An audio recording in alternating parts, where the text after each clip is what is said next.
អង្គវត្តមង្គលអូឈៀនកិញឆាងឃុំផុងថេងខេត្តវិញឡុងវិញ្ញាសាដែលយកមកប្រឡងរួមមាន10វិញ្ញាសា1អក្សរសាស្ត្រខ្មែរ2សរសេរតាមអាន3កំណាប់ខ្មែរ4បរមាធិបាយ5ព្រះបដិមោក្ខ6សាសនាសកល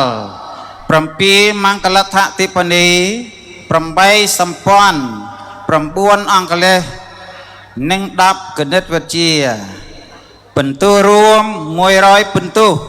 កំណត់យកមធ្យមភាគ5បៀប្រសិនបើបេក្ខសិស្សអង្គរូបណាធ្វើបានក្រមធ្យមភាគត្រូវធ្លាក់អត្រាបេក្ខសិស្សប្រឡងចប់នឹងជូនព័ត៌មាននៅពេលបន្តិចនេះគណៈលេខាធិការស្រង់បន្ទុះសម្រេចនៅវេលាម៉ោង 18:25 នាទីធ្វើនៅវត្តមង្គលអូឈៀងកិញឆាងថ្ងៃអាទិត្យ14កើតខែមេឃឆ្នាំម្សិញសប្តាហ៍ស័កពុទ្ធសករាជ2569ត្រូវនឹងថ្ងៃទី1ខែកុម្ភៈគ្រិស្តសករាជ2026ហត្ថលេខាប្រធានស្រង់ពិន្ទុប្រជាយសេនោគឺមិនហត្ថលេខាអធិបតីសម្រេចវិញ្ញាសាប្រកតិបណ្ឌិតប្រធានអជោតោថៃអ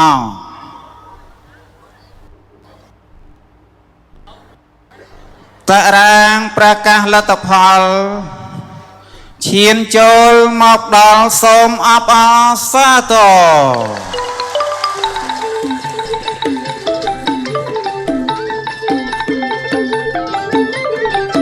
លេខ1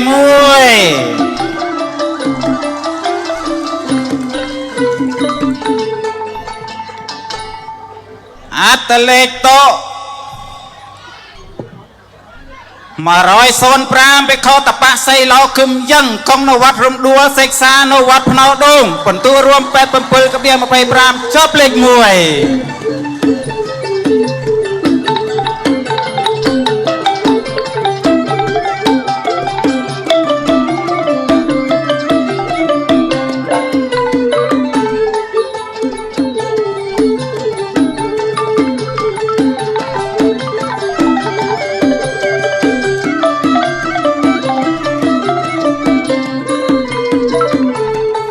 លេខ2អត្តលេខ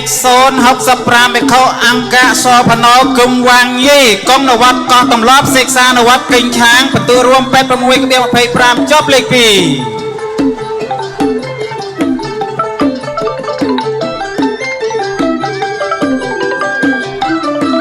លេខ3អត្តលេខ156សាមណេរថៃមិនងៀម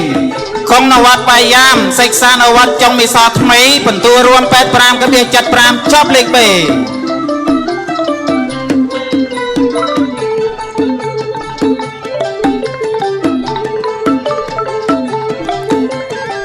លេខ4អត្តលេខ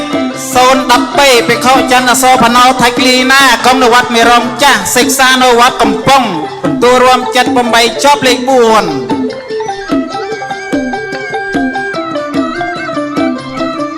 លេខ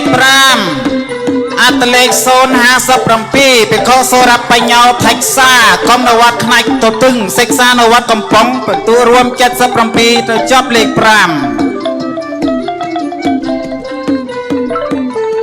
លេខ6អត្តលេខ080បេខោសច្ចបយោសើងប់ហៀងកងនវត្តថ្មតុលសិក្សានៅវត្តចុងមីសថ្មីបន្ទូរួម77ចប់លេខ6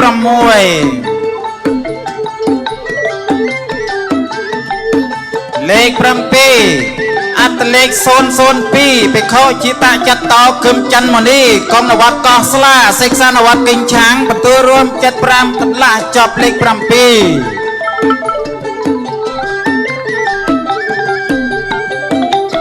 លេខ8អត្តលេខ035បេកោញាណកម្មមកថាច់ទ្រង់ញឹងកុំនៅវត្តកណ្ដាលសិក្សានៅវត្តភ្នោដូងបន្ទូលរួម75ជាប់លេខ8លេខ9អត្តលេខ052បេកោតេតយៈសោថាច់ពុកកុំនៅវត្តប្រកបងូឡាកសិក្សានៅវត្តចុងវិសោថ្មីបន្ទូលរួម74កន្លះជាប់លេខ9លេខ10អត្តលេខ066បេកោបញ្ញាវិសារតោគឹមខាងកុំនៅវត្តកោះតំឡប់សិក្សានៅវត្តចុងវិសោថ្មីបន្ទូលរួម74កបៀ25ត្រូវចប់លេខ10